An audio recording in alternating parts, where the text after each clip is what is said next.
All right, welcome. The chair seat is empty, but as the vice chair, I'm going to go ahead and start the meeting. Ms. Edmonds, our policy chair, will be here today, but she's running a little bit late coming from a conflicting meeting. Today is November 19th, and the first item on our agenda is consideration of the October 28th Policy Committee meeting minutes. Committee members, if you've had an opportunity to review the minutes, I'll entertain any motion that you might have. I motion that we approve the October 28th minutes. Second. All right, Ms. Gordon moves that we approve the October 28th minutes, second by Dr. Ing. All in favor of adopting the minutes, say aye. Aye. Any opposed? All right, the meeting minutes for October 28th have been approved. So we do have a lot of items on our agenda today. We will start with Policy 6220, Operation of Child Nutrition Services. Welcoming to the table, Melanie DeTerra, whose name I misspelled on the agenda, apologies, and Jody Moore with CNS Services, and they're here to answer any questions that we have. I'll walk through the revisions. The first revision on page 3 of the policy is the addition of some language that says the principal shall not impose any administrative penalties on the student for unpaid meal charges. Administrative penalties include, and it gives some examples. That is based on statute 115C-264. That language now exists in statute, so we're including it in our policy. Staff also, the North Carolina School Board Association also recommended one additional revision, and that's to update the link below, www.fns.usda.gov resources. So that link has been updated in the legal references. And then staff recommend one additional revision, and that is to strike the language in the third paragraph, second line on this third page, that says negative balances on student accounts will be carried forward to the following school year. Explain the mechanics of how we manage bad debt and how we cover CNS, CNP into the new fiscal year. Okay. It's a federal law regulation that child nutrition cannot carry a bad debt. So at the end of one school year, we run a report as we're closing out the year, and that's the negative balance report. That amount is zeroed out of accounts, which would be clearing student debt at that point. And then the district becomes responsible for reimbursing us for those negative balances, therefore taking away our bad debt. Those charges, however, do not go away. It's, well, not speaking for the district, but since that's bad debt that now the district's taken on, and the district can then pursue having those debts paid back. And Madam Chair, I believe there's about $45,000 that's in the local budget to cover those overruns, but obviously anything beyond that we add to it. So the Angel Fund does help reduce whatever that number may be, but we start out with knowing that about $45,000 of district resources have already been budgeted towards that. Do we have a sense of how that runs, what the average is that Can you speak to that, Jennifer? As of today, there is a total negative balance of $118,000 approximately. 56 of that is from the charge policy, so the 3 meals, and then the remainder of that is for children and students that go past that three days of meals. so the 45,000 doesn't even cover half of it? No. And is that typical? Is it? No, historically it's been less than that, but this year there was a tick up, like a. Okay, do we track that? I mean, year to year, clearly we have. So at a different time, not necessarily in policy, but when we are talking about CNS again, can we get like a 5-year, report, look at that number? The only thing going back is we haven't had the negative charge balances for very long. The negative charge balances and the Angel Fund were both put into effect last year. So we don't have a lot of historical data as far Okay. as. I'm pretty sure finance will be able to do a 5-year look back and give us a report on that. Anybody else have any? Dr. Taylor, to clarify, we weren't tracking that, so in a DPI, I guess, monitoring visit, they shared that the chargeback had to be covered by the district. So we set up the $45,000 about 2 years ago to cover what we saw on average being the chargeback. CNS is not able to cover the free snack meals that were provided in the policy after the 3 days of free meals. Correct. And the uptick has more to do with, I believe the board had requested that a free alternate meal versus just the fruits and vegetables to be provided. That has attributed to the $118,000 uptick. Ms. Gordon, did I see More or that? less, we could probably look back at just 2 years now. Okay. All right, thank you. Dr. Ng or Chair Haggerty, any questions? No No? questions. Okay. Ms. Edmonds? Yes. Just one suggestion, because I think that explanation was helpful about why you're deleting the sentence that says negative balance on student accounts will be carried forward. It's not that the debt is absolved, it's that it's not an account, it's not a CNS account, because the district will have to pay and then still seek reimbursement from the parent. But just to make clear, make it clear that that debt's not wiped out, I wonder if it might be helpful to, in that last sentence of that paragraph, it says that the superintendent will ensure that CNP is reimbursed for bad debt prior to September 30 each year. I wonder if it would help to change each year to of the following school year to make it clear. That way, I think it's clear in context that you're expected to pay the debt by the end of the year. If you don't, the superintendent's going to make efforts to recover it by the next school year, by September 30. Does that make sense? Just a minor clarifying change so that no one thinks that the deletion of that sentence means you're wiping out debt at the end of the school year. Neil, can I get clarification on that? Because when the debt becomes the locally funded debt, we would have beyond September 30th to collect that debt. It just comes off of the Yeah. CNS record. Right, So I and you wouldn't be precluded, I think that would just say that the superintendent, the policy would say the superintendent's going to try to collect that debt by the September 30th, but I would agree if you're not able, again, it's not you can't, parents can't just wait it out and not pay by September 30th, it's still debt, debt is debt. Yeah, go ahead. I think that's a good edit, because a plain language reading without that clarification could lead someone to think that you can only collect student meal charges that were incurred prior to September 30th of that year. Exactly. So having that clarification, I think, is important. So that change would just be changing the word each in the last sentence to of the following school, and then I think it's clear. September 30th of the following school year. Yeah, September 30 of the following school year.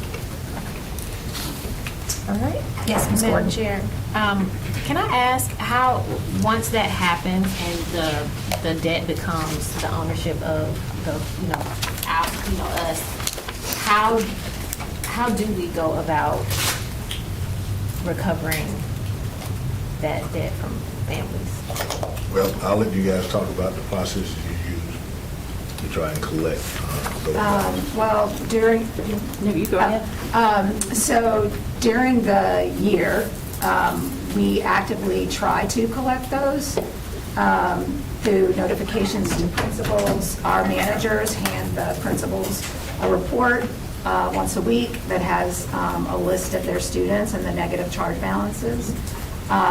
In addition to that, our staff in our office makes phone calls to parents if they see students that are repetitive on those lists, maybe checking to see if they need benefits or how we can help them in that way. We do negative balance letters, and we also do notifications through Messenger to the parents. Once we get to the end of the year and we close out, we don't actually it's kind of we zero them out so that the kids don't continue their debt, but the records are there, and then it's handed over to the district for any kind of collections or anything they want to do. Yeah, of course. But that's my question. Like, once it becomes the district, how does the district collect? I mean, that would still be with individual schools trying to help collect it. Now, Dr. Crane, I was going to ask you if you could share if there's been any change in our policy in terms of when kids have debt before they graduate, because I know I think that policy may have changed, but Yes, and that's the inclusion of the red language in the Okay. paragraph above that principals shall not impose any administrative penalties. So you can't withhold the graduation, you can't withhold diplomas, you can't, no administrative penalties. We've got some examples there. Once it goes, I think the question that you're asking is, once that debt becomes the school system's debt, and there are still records of who accumulated that debt individually, what does the school system do Yes. once it becomes theirs Yes. to collect on any of that debt with individual families? I don't know the answer to that. It'd be, So when we were approached by the former senior director, Ms. Paula DeLuca, it was that the school system had to pay that debt. So there was not anything shared with us that we would be given those records to then try and collect that debt. Now, as we look at debt, we look at the time and effort, the cost of collecting that debt versus collecting that debt.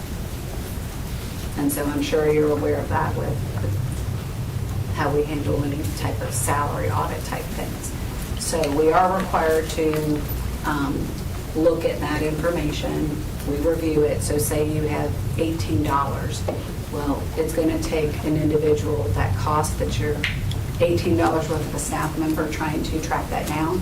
So we don't have that information to verify that information and to do that internal review, but we can certainly get that from staff and look that over. There are legal rules on debt collection, of course, and one of our attorneys does that sort of work for you all in general, so we have form notices that would go out. So I assume that could apply. I don't know if it does, but it certainly could apply to CNS debt collection as well. So, and I think Ms. Poe's point is well taken. If it's a $2.30 Right. charge, it may not be worth the cost of collection. If it's $300, it's probably certainly worse in letters and some efforts to collect the debt. Yes. Thank you. Anyone else? Can I get a motion to put 6220, this would go on consent on the December 16th board meeting. Is there a second? Second. All in favor, please say aye. Aye. Chair votes aye, so there we go. Moving on to technology responsible use, 3225, 4312.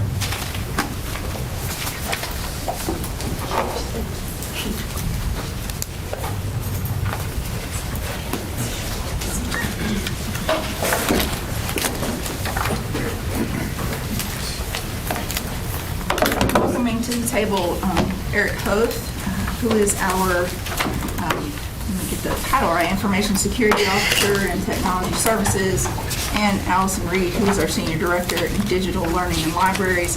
Not with us today is Charles Patton, who also did some work on this, who's the Director of Digital Content and Instruction. He's at another meeting, did work on this. Before we get started, I want to acknowledge that this is Allison's last Policy Committee meeting, as she will be retiring from district service at the end of the calendar year. To say I will miss working with her is an understatement. So appreciate her experience and her wisdom and how she shares that with all departments, kind of without reservation, right? So just wanted to acknowledge that. Thank you. We will all miss you. You can tune in as we live stream these meetings in the future. I know you will. I'm sure that is top At of your home, popcorn and I will beverage. make a note of that. You make a I note will of make that. a note of that. All right. So I was watching some meetings from earlier some policy committee meetings earlier in the year, and when our good friend in, not Drew Cook from yesterday, but several months ago in Cecil Bell. risk management, thank you, Mr. Bell. got a round of applause. So you are certainly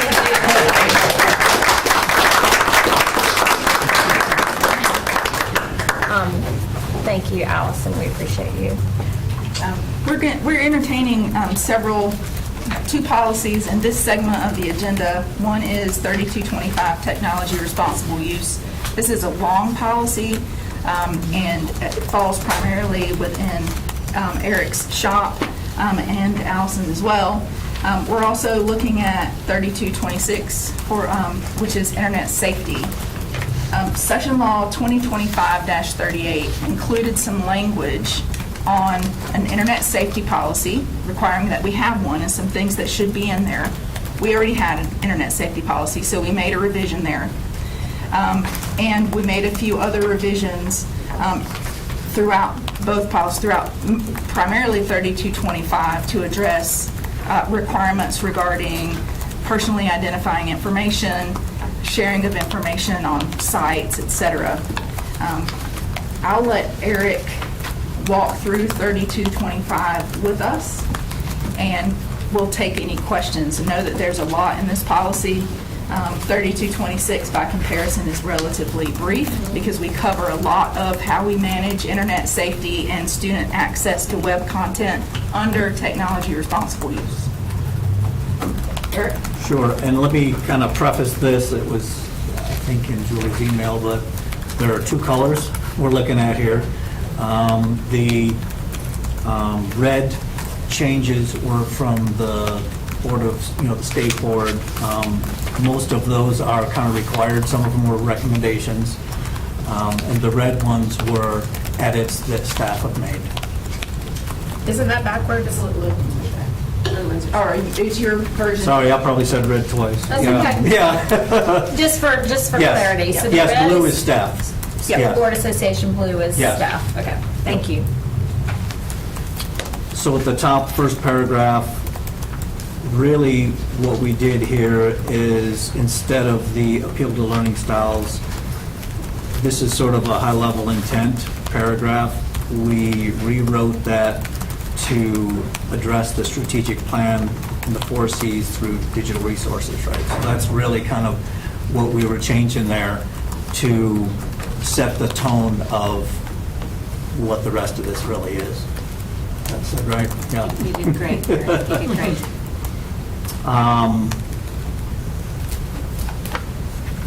When we go down, second changes, they added, they're just further defining own, maintained, leased, instead of just, our devices. We moved down to A.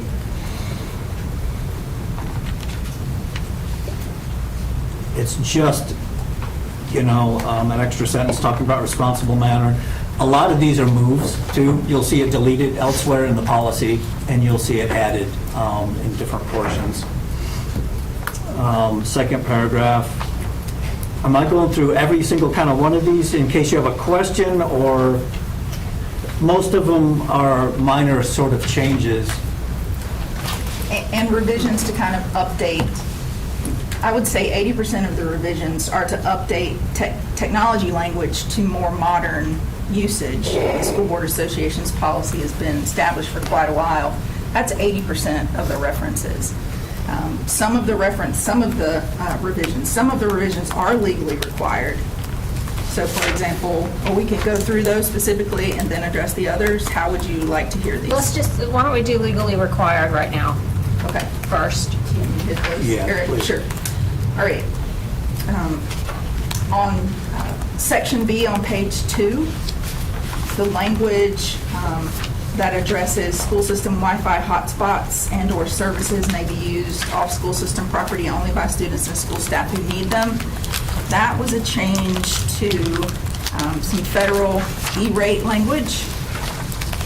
So instead of, it really does limit who can use it. It's primarily linked to educational purposes and by students or staff who need them. That's the language in those regulations. So we did that there. Also in section B, in item number 1 and item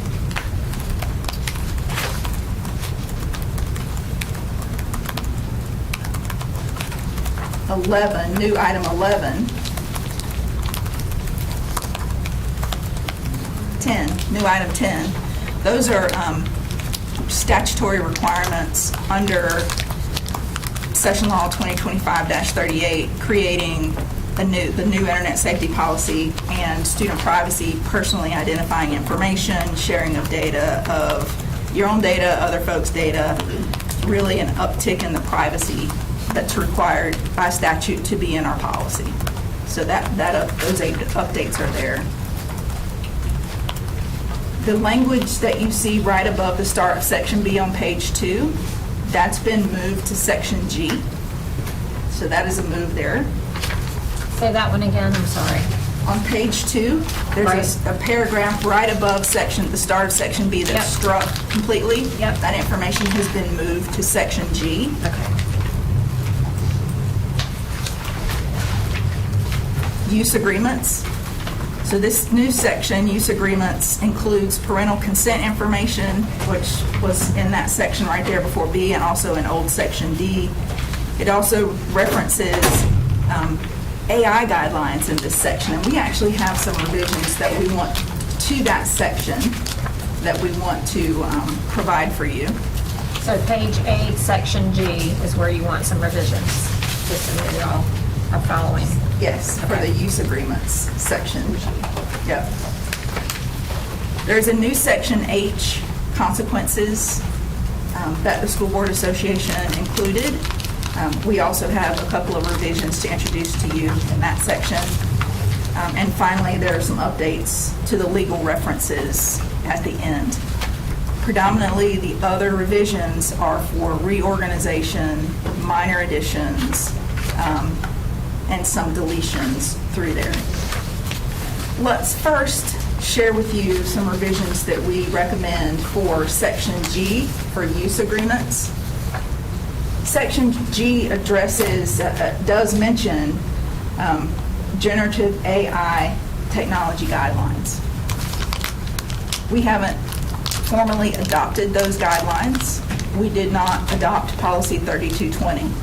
So we recommend striking generative artificial intelligence, parentheses AI, and inserting the word technology, so that the sentence would read, all parents, students, and employees will be informed annually of the information in this policy and in any applicable technology guidelines, period. Moving on, prior to using school system technological resources, students and employees must agree to comply with the requirements of this policy and any applicable technology guidelines, and strike the reference to generative AI guidelines. We also recommend, we said we would strike at the end of that section, must sign a copy of the generative AI guidelines. We struck that anyway. In Section H, the language is very heavy and punitive, and staff recommend that we rewrite the first sentence so that it says in the second line, violations of this policy may result in appropriate remedial actions or disciplinary consequences for students or employees, and may result in revocation of user privileges. We have a student code of conduct. We have employee responsibilities and duties. We have employee manuals. We have job descriptions. There are plenty of ways that employees and students can be, misconduct can be addressed without saying in this specific section the kinds of, sort of addressing the kinds of consequences students or employees might face. Chair Haggerty, I saw your hand, but let me ask first, or just express, my larger concern would be, I want to ensure that we can be more strict with staff, because I think it's more likely, the risk is greater that they may share student data or personal information, et cetera, with the tools and the way in which they use technology. Not to say students couldn't do that, but it would be more likely that it would be staff, and I just don't want to take away the superintendent's authority to take the appropriate action. So, Dr. Crane, what I'm hearing you say is that through other policies and guidelines and handbooks or what have you, that would not prevent him from being able to do that. Is that correct? That's correct, and Neil mentioned that we kind of talked about pulling this out originally back and forth, and he recommended you got to leave something there in case it is a specific technology, infraction rather than code of conduct or something like that. And that's why we left most of It's it. like sharing, improperly sharing login information or something could become a data security Right. issue for the district. You may need to take action against the employee. I guess the point is this, that it's sufficient to say it may result in disciplinary action. You don't necessarily need to say including dismissal. You don't necessarily need to say up to including long-term suspension. The consensus on the call that we had was that would seem a little unnecessarily harsh, given that most of these things would be issues that would just be discussed with a student or an employee. Hey, please don't share your login, and it would rarely result in dismissal. And for example, if you lost privilege and your access, right, to technology, I'm not sure how many of us could do their job. That's probably a whole different HR conversation. Ms. Green, did you have a comment? I was just going to say that in many ways, our discussion centered around this being redundant and actually muddying the waters for other policies that we had that would do exactly what you were expressing. And so we wanted to make that pathway to have those conversations, whether it is students or staff, crystal clear and not confuse things more. Okay. Chair Haggerty. Thank you. So let me say that I'm not in favor of moving this policy for first reading at this meeting. I'm having a hard time following the policy where we have what's presented to us in Assembly, but you're telling us that there are changes, and those changes are not what we see. So it's hard to, like when I was reviewing this coming into the meeting, now I'm here at the meeting, and we're being presented with a different policy language. So, I mean, on the positive side, it's addressing a lot of concerns that I had. So I appreciate the changes, but just hearing the changes and trying to scribble them down doesn't let me see the policy. So what I'd like to ask is after we can go through, hear from everyone, discuss the policy, that it get put into a form where those changes are written, and we get a chance to see it before we take a vote on it. And to that end, going through the policy like this, we've skipped around so much. I've like all sorts of thoughts and opinions about stuff that we've completely skipped over that I hope we'll come back to. With this one, I had concerns and questions about consequences, because we tell people throughout the policy, don't do these things. And so then the question is, well, what happens if you do these things? So we have something that says, well, there will be consequences that will be appropriate remedial actions or discipline. We don't really define how serious or not serious those are. We do say it could include long-term suspension for students or dismissal for employees, but to Ms. Reed's point, we have other policies that talk about what you can be suspended for and what you can be dismissed for. And so looking at this, I was trying to go back and pull up those policies by memory and think, well, in our code of conduct, a long-term suspension is going to be like a level 4 or 5 policy.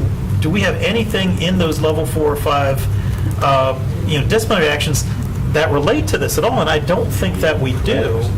That's what, we talked a lot about that sort of thing, like the vast majority of student misconduct would be just a code of conduct violation. If you use school technology to threaten, that's a threat. It doesn't matter if you use school technology or not. Yeah. If you use school technology to bully or harass, it's bully harassment. It doesn't matter if you used a computer or not. Yeah. So I think the cross-reference here, I haven't done a comparison of everything in the code. I think that is, there may be some technical, it may be maybe perhaps like a non-compliance issue or something like a minor thing. You didn't comply with the technology guidelines, but that would, non-compliance cannot result in out-of-school suspension at all. I mean, So if you look at the specific types of conduct that are identified, a student takes a picture of another student without permission. Right. A teacher copies software for personal use. Right. I mean, those are the things that we're sort of talking about here. Yeah. But I don't think that those are ones that, would relate to long-term suspension or Correct. dismissal. And that's exactly why staff recommend taking out those references. If you say will result in appropriate discipline, Yeah. may result in appropriate discipline, that's enough to have the hook that but without saying, without exaggerating, in a sense, because we could not come up with examples of a student who would face a long-term suspension for violating this policy who's not also violated a serious provision in the code of conduct. And so then this goes back to my first point, which is it's hard for me to keep track of what you actually are saying the policy should do with these changes that you're reading to me, but that I don't have. So it's hard for me to kind of judge and see where we are. If that makes sense. Ms. Gordon? Same as Chris. Yeah, Dr. Hager. Yeah, I mean, I was just thinking, it's like, technology, it's a tool. And so what are we talking about in terms of consequence? Are the consequence of using the tool, or is the consequence of what actually a person does with the tool? Yeah. We're more focusing on the root cause. The technology and most of the examples that we discussed were a modality of how we harass, how we threaten, how we steal, right? And we would deal with those based on what they are and not necessarily the modality or the method by which they did it. And so needing to have a completely separate policy that deals with, say, technology harassment or technology thievery, right? Scapegoats the technology and doesn't put the onus back on the human that is exhibiting behavior, and we wanted to keep those things separate. So, for example, with when we're looking at student behavior, right, we don't have bullying with technology, we bullying, and we deal with it appropriately based on what the action is. And a lot of the things that we discussed, and even some of the examples in the policy, taking a picture of someone without their permission, we had some good discussions. Who defines harassment? Yeah. And those are conversations that needed to be had, and we didn't want to be so explicit in policy that we tied the hands and were not able to allow for discussion and investigation when we already have policies that it hadn't been determined that indeed that was unwanted attention, unwanted whatever, right, that were repeated. Now it's become harassment. We already have a policy for that, and we don't need to segment off and cause confusion. Does that make sense? And that was to my point too, that Dr. Ng raises and Ms. Reed talks about, does the policy create some new misconduct that's not covered under another policy? And if it does, we need to address that. But then, speaking to the point, is it just the modality for conduct that's already prohibited by employees or students? And if so, that policy should apply. Yeah. That's where we land. Okay. Does that do that, or I don't know from what I see if it does or not? Does what do it? I mean, again, what I have in front of me doesn't do that, but you're Right. saying that there's changes. Right. We So- recommend, for example, in section G, in use agreement, we talk about changing any reference to generative AI. Right, I got that one. Technology. Yeah. And then in the consequences section, Just rather deleting than a phrase. spelling out up to and including long-term suspension for students and dismissal for employees. Let's just delete that phrase. That's the only change. Strike that change Okay. fully. So that would just leave, will result in appropriate remedial actions or discipline and may result in revocation of user privileges without specifying long-term suspension or dismissal. That's the only change. But certainly we can bring it back with a red line.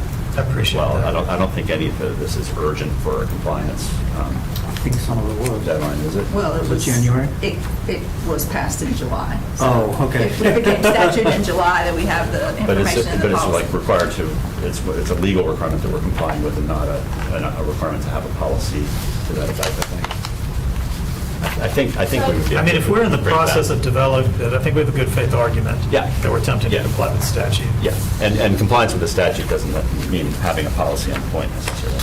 Yeah. So if we don't have to address it in December, say on action in a board meeting, I'd rather it just come back to policy in January. We'll keep it as a timely priority, but that would be my preference, and to try to put it on an action for a regular board meeting. And as Julie just shared into the session law, thank you for having the session law with you. It is a requirement to have adopt policies by January 1, but you could waive second reading to hit that. And these are things that are, it's just to have a policy that's going to do what, things like limiting access to age-appropriate materials, which you will do, regardless of whether the policy is updated. Based on that, we would need to put it on a December agenda, correct? I mean, to really hit the deadline, it does say this section is effective when it becomes law. The board shall, local board shall adopt policies by January 1 of 2012. I mean, that's not a deal breaker, I just was trying to No, you're right. minimize our Yeah. action items, It'd but, be best to hit that. okay, so what I'm hearing is the motion that would be preferred. Yes, Dr. Crane? We have one additional discussion point Okay, sure, go ahead. before we consider what the motion should look like. On page 3, item number 10 includes some of that statutorily required language regarding personally identifying private or confidential information about themselves or other students. Okay. Just a minor revision in the second paragraph there. These paragraphs are lettered, sort of itemized by letter, maybe distinct items. And there's a new item, and that is item D, and I believe it's why we're welcoming Again, some. I'm lost. I Page see, 4. I'm here and I see an item 10 and I don't see any numbers. Letters? Letters, I don't see any apologize. letters, I only see numbers. Okay, I do see letters. So what am I looking at? I've got 10, page 4, I've got 10, I don't have any letters on here. I have 1, 2, 3, 4, 5. So on my, Oh, is it on 3? there's page 3, number 10, Okay, but then letter D spills over onto page 4. okay, Okay. okay, all right. So there might be some discrepancies here. That's why I've been making a face at you like, how is that possible? Well, Oh. okay. I think maybe we have some discrepancy in the versions we're looking at. Because what he has is not the same either. Okay. It's different. On the top of page 4, I have a letter D. Which I see. I see now. Okay, you see that now? Okay. In red, the North Carolina School Board Association included some language, and I think we can welcome our friends from the media who are here to hear us talk about this.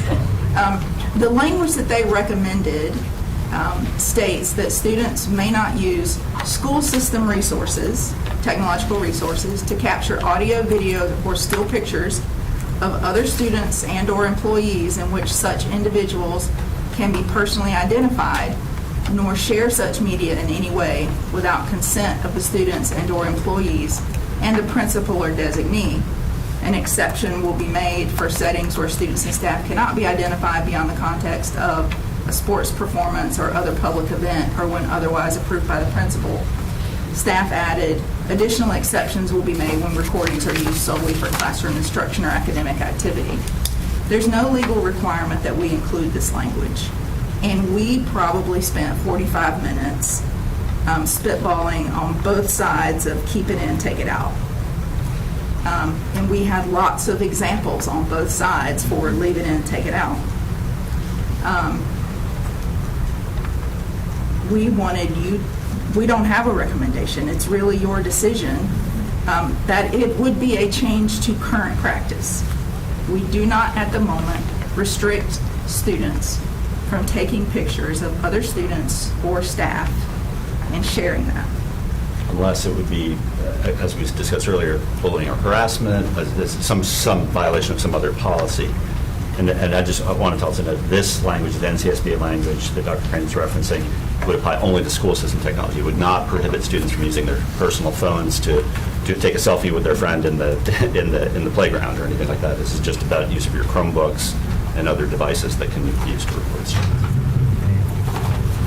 So this was one of the things that I did want to discuss.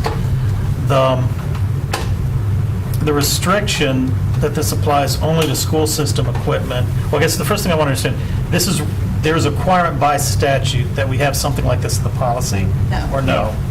So this is just NCSBA something that language, we've brought. it's for your consideration, and staff are not necessarily pushing it. So for me, on one hand, the requirement that it's applying just to the school system-owned devices doesn't reach the devices that 90%, 99% of the time would be used for the conduct you're trying to prohibit.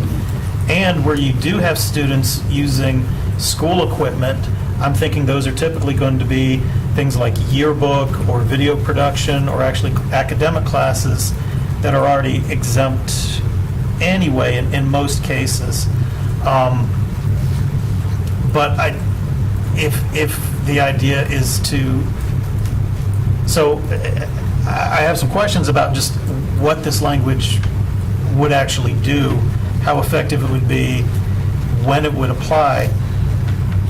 Having saying that, I do like the blue language because I think there are going to be exceptions for academic purposes that a principal could look at and justify. And especially if it is school-owned equipment, then that seems like that should be a principal, a principal's decision. Again, the idea of yearbook, video production, there's a school play that they're using school equipment to record, different technology electives students might be using. So long as it's guided by a teacher, then I think it would make perfect sense. I think some of the reporting and some of the stories that got out to the public were around, what students might be able to do with their own devices. And so I've had a lot of calls today about that issue, but I don't see that that's what's captured here. And with the blue language, I think it is common practice now we've seen videos produced,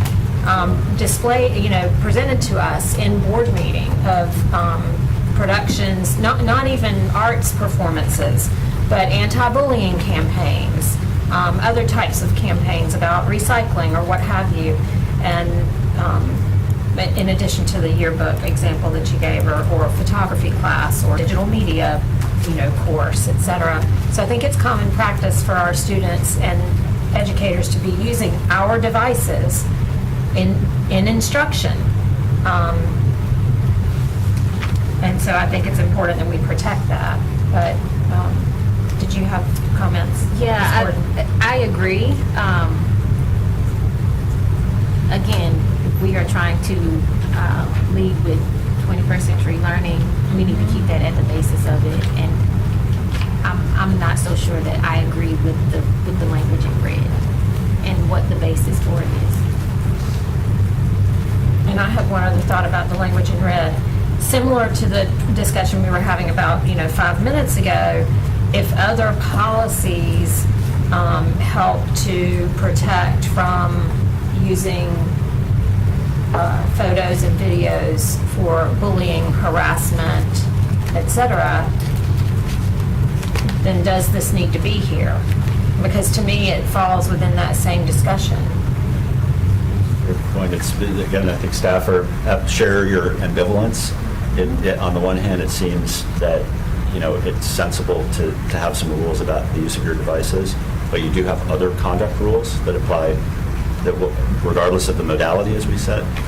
So this is an option. It's the NCSBA model policy. You're certainly not required to adopt it. I don't think staff would object if you chose not to. Because the red in D seems to me to be trying to prevent the bullying, harassment, misuse of such. But if, again, we've already discussed that that's... I also wondered if it wasn't an expansion of what's in the first letter there about protecting, not revealing personally identifying private or confidential information about themselves or other students or fellow students. And just in general, appropriate and responsible use. Yeah, and then if you're using school technology for inappropriate use, any appropriate use, then beyond like it being a modality for other things, is there some sanction, like then you lose privileges to that technology or something like that might be more appropriate than trying to set up something unique, like you said, harassment plus then harassment with technology, you see? Because again, if this is only applying to use of the school-based technology, then maybe it's any sanction is related to the future use of that technology. We also discussed, we have photo permissions, and I don't expect one student to know another student's permission that's been chosen, right? There's people under address confidentiality, there's people that don't want to be seen out there. And those guardians have signed to say, protect my, child. So that was also part of this, whereas this could be, we don't know the intent, something that could possibly say, look, I know I can't stop everything you do on your own phone, but I do need some sort of oversight when it's our devices that you're doing this with. Ms. Gordon? Yeah, to that point, we should not be expecting students to know other students' privacy around, photos and video. That is the teacher's responsibility. And so I think that this in red is actually putting the ownership on the student and not the teacher. That's why I don't feel like it's necessary.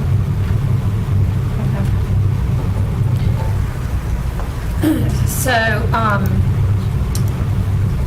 can we, and staff help me with this, I'd like to suggest the motion to bring it to action with the revisions in assembly for the December 16th board meeting. Did I Is that hear what we've, clear direction on that section, that item D? Did I hear you all arrive at a Mr. Haggerty, you'd rather see it in writing before being So asked to that- approve it, so then it could either, this section Oh, about, that. the one that we About just striking it out. talked Yeah, about. so Do we you want did- that section sorry. in or out? board members, correct me if I'm wrong, what I feel is that at least 3 of us are comfortable with the red in section 10D at the top of page 4 being completely eliminated, but we like the sentence in blue. And Dr. Ng, I don't know that you really shared a yay or nay on the, Well, I mean, I was just reviewing an email I received from a parent, and it goes through to addressing or asking a question about this particular section and asking the question about what if a child is needing to do the video to protect themselves. But that kind of goes to I don't know if this is, I mean, the language of this is used in that where the students cannot use school technology. And so I can't imagine where a person would be holding their Chromebook up to record someone to protect themselves. Happens all the time.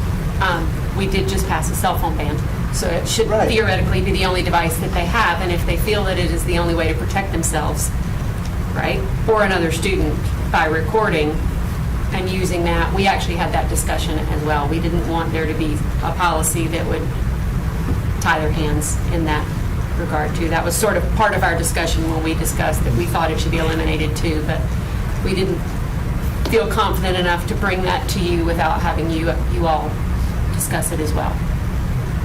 So administration is fine with it being stricken, and if you do that, I don't see the reason that you would even need the blue stick. Agree. Yeah, Right. just think on that. that's a caveat to Yeah. what you would need. so striking that language would allow the student to use it for that purpose.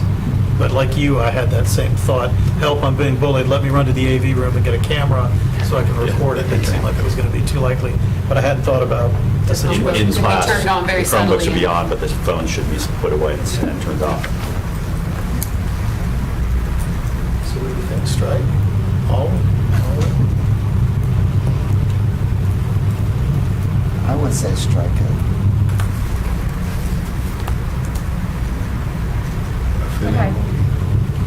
I just feel like the more verbiage out there, the more confusion there is for somebody to say, hey, I find this language in this policy in this section, and then there's another policy with different language that may conflict in some way. So I'd rather just be kind of, that there's one location for a policy regarding bullying. I mean, I would, if we're worried about the permission, I'd be open to more general language about students should make an attempt to secure permission of anyone recorded or something like that, but I don't have anything specific to replace it with, and maybe that's something we could consider in like a future revision or something, or just even by, our rules and practices, rules and procedures.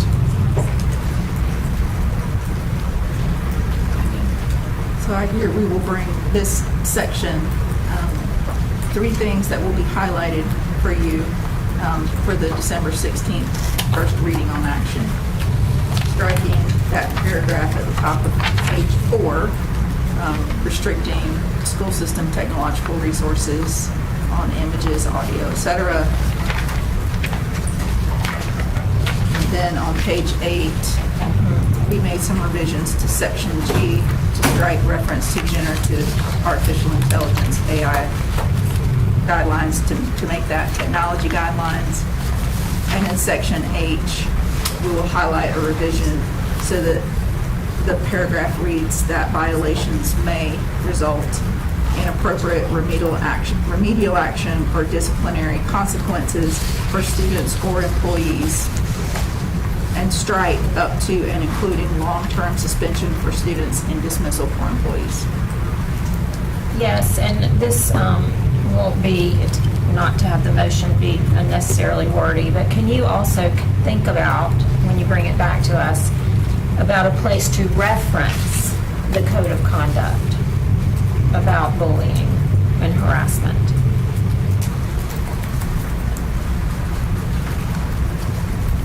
As in addition Let to me go around this way. policy? A reference to our existing code of conduct regarding bullying and harassment, with the understanding that responsible technology use. It's actually already here. If you look at section... Well, I thought it was, and I was Section A, yeah. scrolling. First paragraph of section A, the last sentence says, "General student and employee behavior standards, including those prescribed in applicable board policies, the code of student conduct, and other regulations and school rules apply to the use of the internet and other school technological Great. resources." So can we link to the code of conduct there? Just put a hot link where it says code of student conduct. We'll highlight that in yellow. Before we take the motion, did you have something else? Yeah, I still had lots of questions about a lot Okay. of parts of the policy we haven't talked about yet. Okay, go ahead. Yeah, so I think there's significant things in here. Again, if this is the policy that we're presenting, in section B, rules for, I think it's under B, rules for technological resources. Section 1, we've added this section about social media platforms, and we haven't discussed it. And I think there's a lot here that we should talk about as a policy. It says, in addition, student access to social media platforms is prohibited. That's statute language. Okay. What is now 115C 102.10 says prohibit and prevent students from accessing social media platforms except when expressly directed by a teacher solely for educational purposes. Okay, so what does that mean? Does that mean that you just can't use the school network to access social media? Does that mean that student clubs can't require the use of social media? Something, since I've been in the district, I've been told several times, oh no, the system does not use social media. Students are not required to use social media for any school activity. But my practice, what I've seen as a parent, is that it is used all of the time, whether it is pushing information out about student activities, class activities, like, homecoming or senior superlatives, different club activities, booster activities. A child in a career academy is expected to create like an Instagram account to feature portfolio items. So I know that I've been told we don't require students to use social media. My students have encountered many situations where social media is being pushed out and promoted through the school, and they have two choices. Either don't use it and then miss out on all those activities, or that, yeah, they are using it, which is sort of inconsistent with kind of like what we would prefer as a family, but then is that also inconsistent with this policy? Will this policy, students' access to social media platforms is prohibited, mean that schools can no longer use,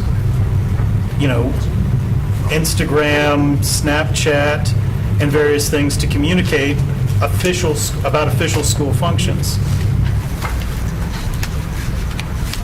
That may require a change in our practice.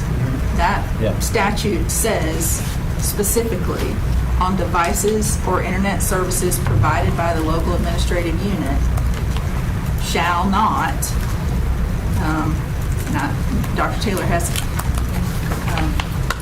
local boards of education shall adopt policies for student access to the internet on devices or internet services provided by the local administrative unit.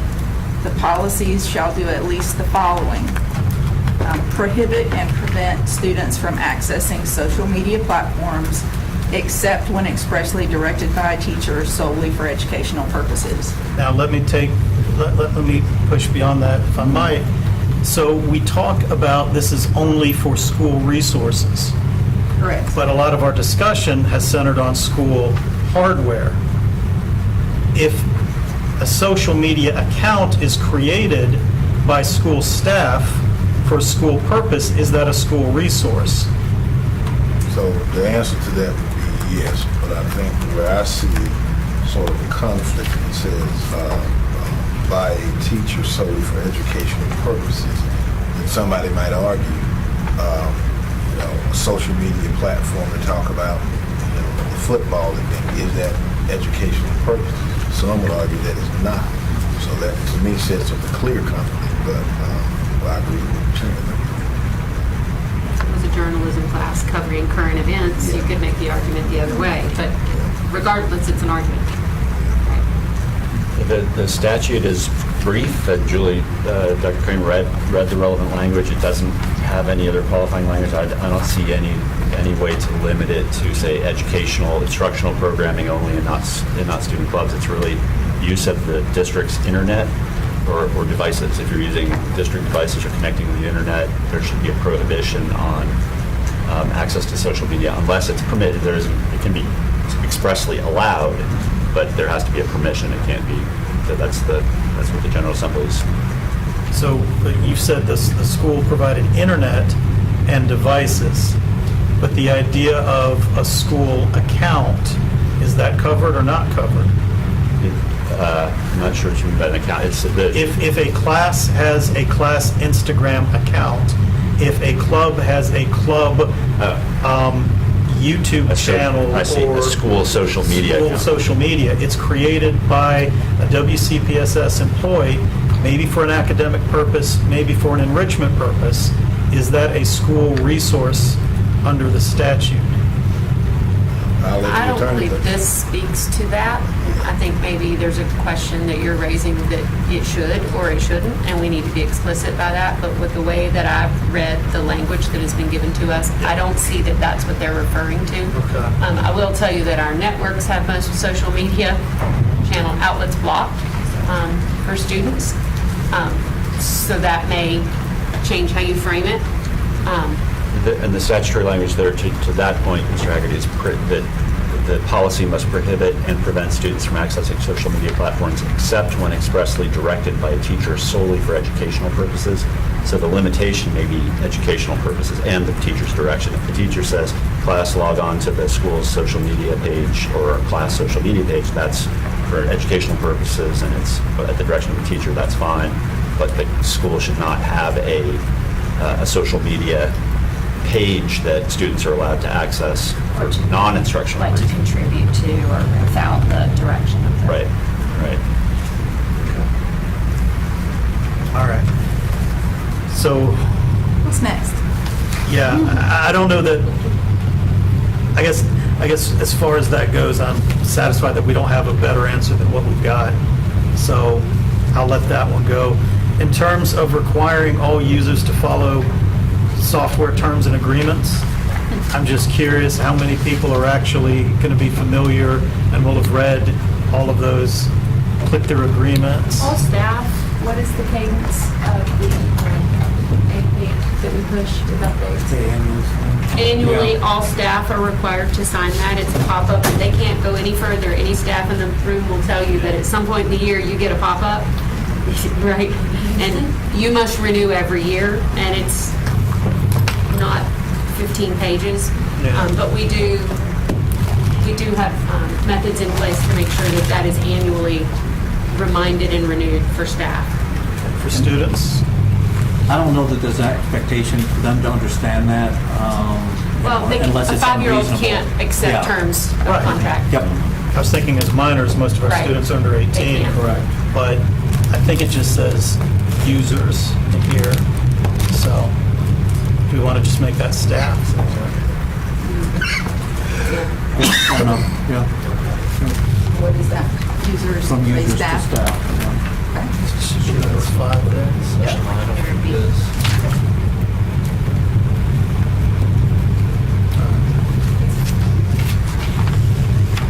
That's why Chair we, Hagerty, can I ask a clarifying question on Sure. that?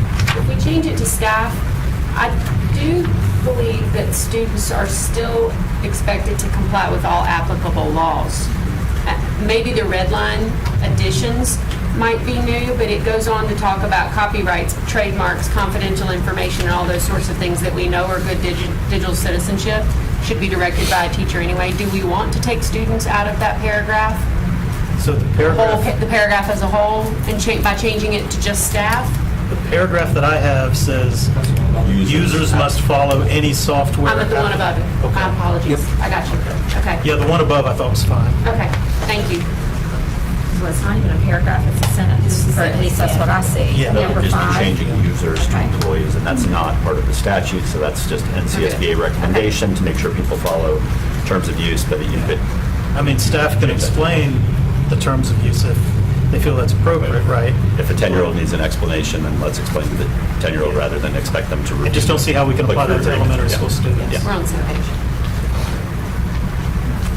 All right, and I'll give up on the rest. Thanks. I have, Wait, we don't want you to have 17 of questions like when during first reading, right? Like, so if you Right. have them, No, I think some of these are to the point, if we can't define necessarily what is the resource, if we're just saying it's only going to be hardware and the internet, that's going to limit some of it. And then, like these user agreements, I think we've talked about, and then the questions about discipline by removing D, my other questions are kind of moved, so. okay, all right, thank you. Go ahead, Dr. Yeah, Reed. so on that B4, that section, and it's another question that from a parent regarding the plagiarism question in section B4, top of page 3. Plagiarism of internet resources will be treated in the same manner as any other incidents of plagiarism as stated in the Code of Student Conduct. And she brought up a philosophical or potential realistic question of using AI in the context of work, student work, and the basis of AI is the synthesis of information. And if you were to use AI to help with an assignment, is that using the AI, is that more a kind of plagiarism or no? And the real answer to your question, Dr. Ng, you can't make a blanket statement like that because there's so much that has to do with context, and it depends. If a teacher made explicit that for this assignment, no AI is to be used, and made that very clear, and then a student did, then absolutely. But then that also is a violation of the Code of Conduct. So we've got another set of rules that would cover that. However, part of what we're working on with the AI policy and the guidelines that we've brought to the board already that are continuing to be refined is that idea that we've got to be really clear about how we're using it, when it is allowed, in what ways are it allowed. And so there's so much context there that to just make a blanket statement that the use of AI, holistically equals plagiarism is a real slippery slope that which students need to be asking about how to cite, when to cite. Do I say it out of the gate and then also leave a reference in certain ways, showing them how to cite it in MLA, APA, and all of those sorts of things. But we have resources for staff and students on both of those things. And that's really, when we talk about ethics and the use of AI, that is really, that bias and some of those other things are really at the forefront of those conversations. So I appreciate you lifting that up. And Dr. Inga, I think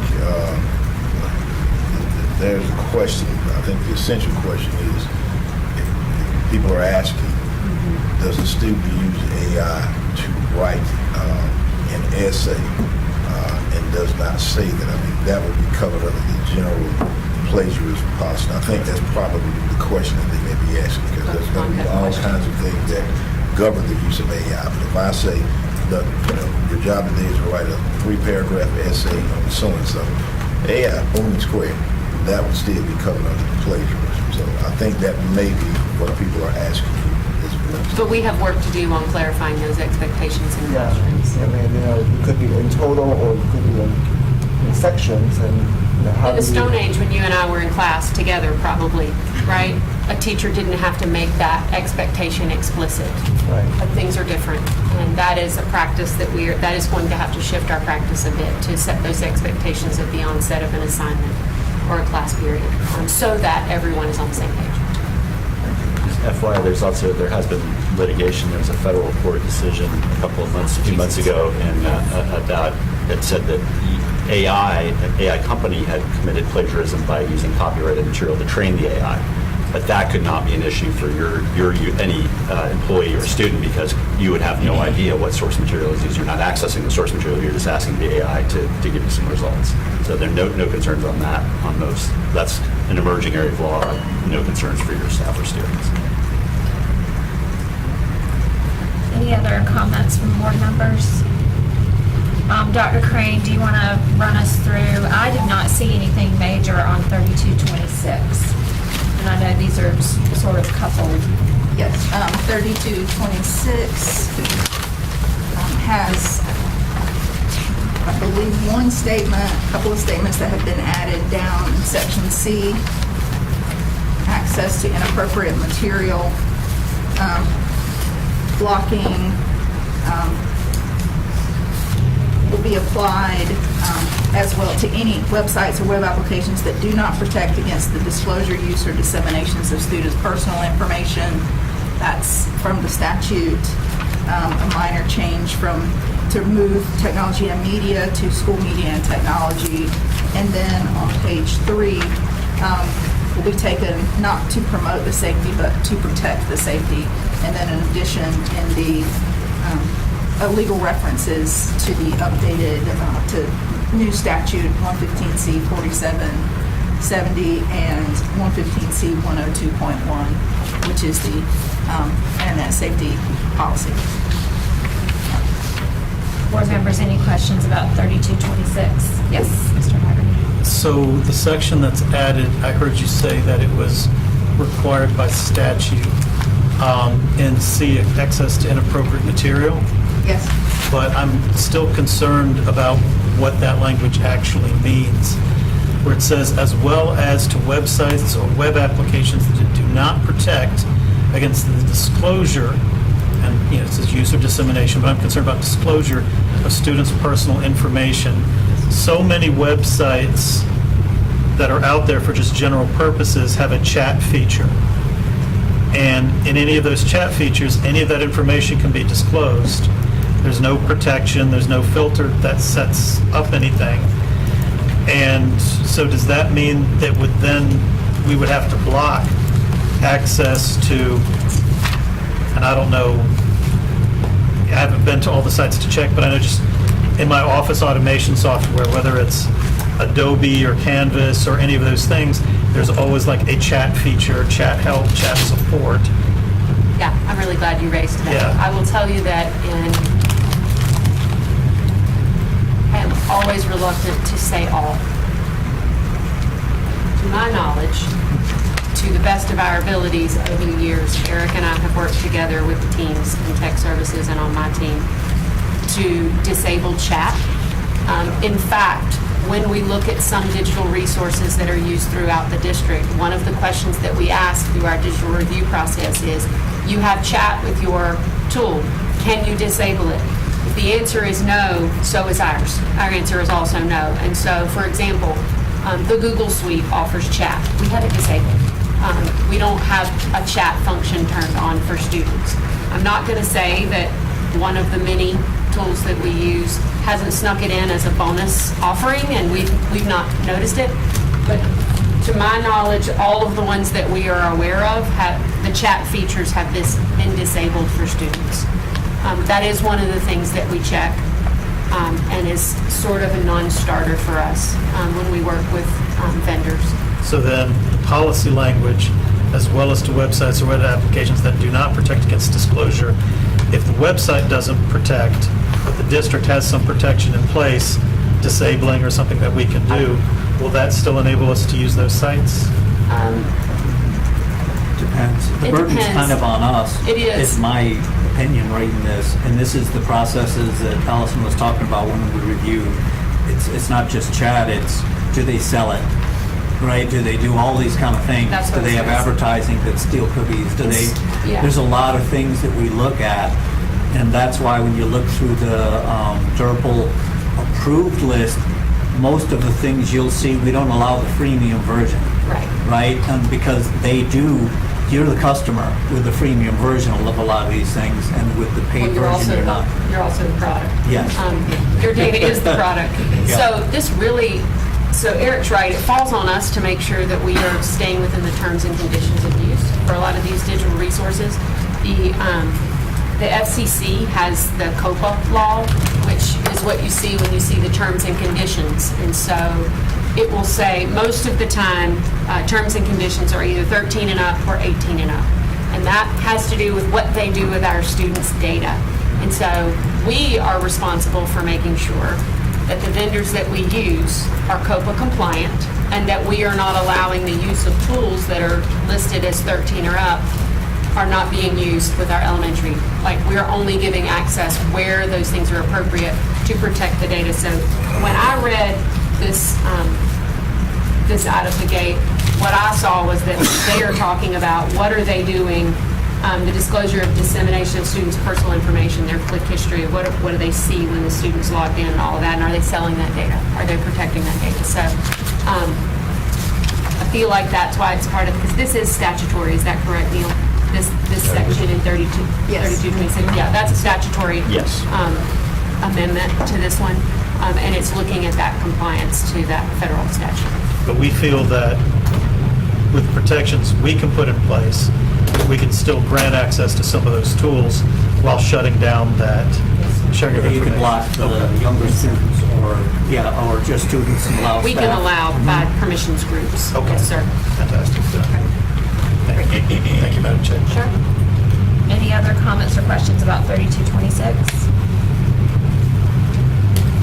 So I would like to ask for a motion to bring 3225 and 3226 together to action for the December 16th board meeting So moved. with the revisions that we've discussed. All right, thank you, Dr. Ing. Is there a second? Second from Chair Haggerty. All in favor, say aye. Aye. Great, thank you. I'm hoping 8341 will be a little bit quicker conversation. We did that in October, and there was a lot of discussion and questions, and I'm hopeful that we can get where we need to be today rather quickly, because we've got a lot left on the agenda.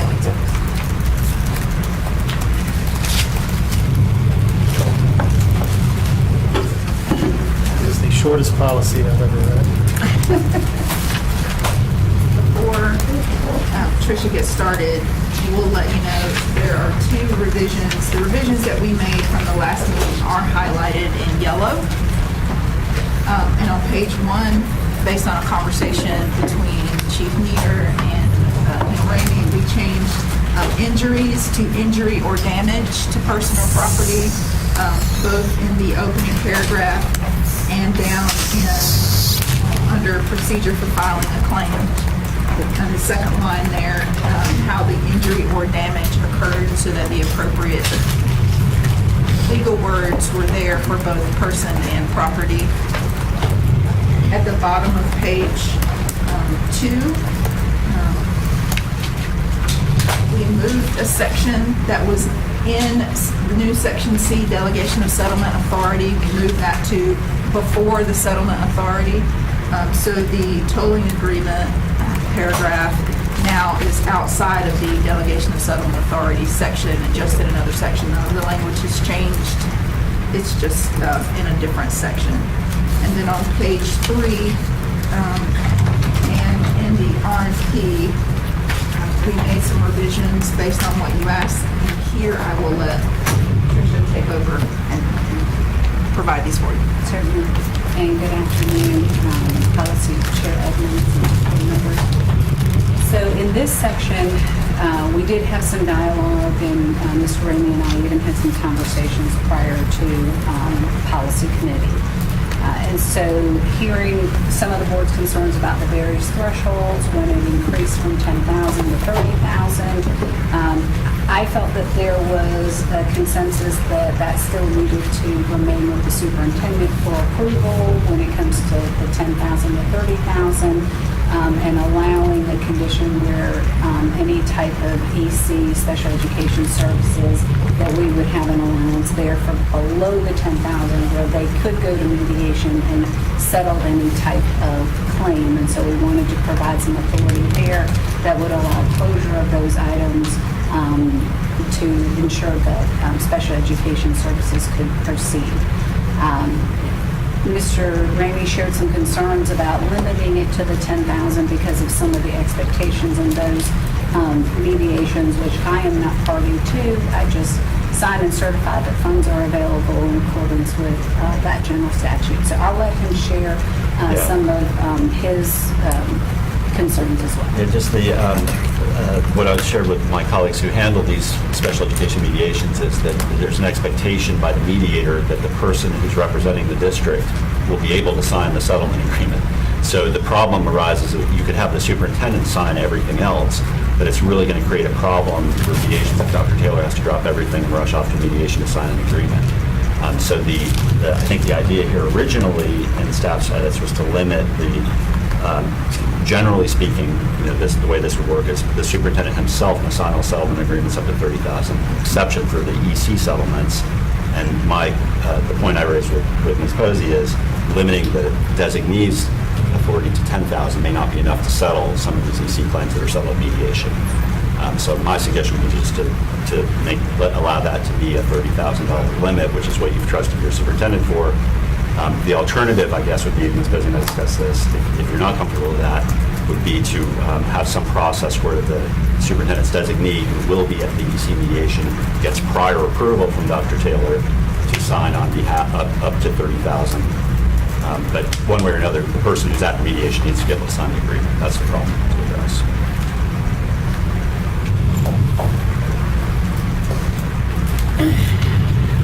Board members. Yeah. Dr. Green. This came across last time in my head, but I didn't know how to voice it. But the amount that we have on proposal here, is that for each incidence of a mediation? This would be Yes, per claim. Per claim.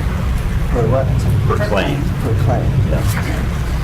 So that, just as a proposed, like, what if that same party that we're working with has another claim, which is less than the amount. So would that accumulation of amounts want us to be aware of it. So I hear your question. Neil, let's talk about the difference between like a claim and an action, right? Because like a suit, an action complaint they bring against us could have multiple claims. Right. But there's a difference between that and then someone bringing multiple actions.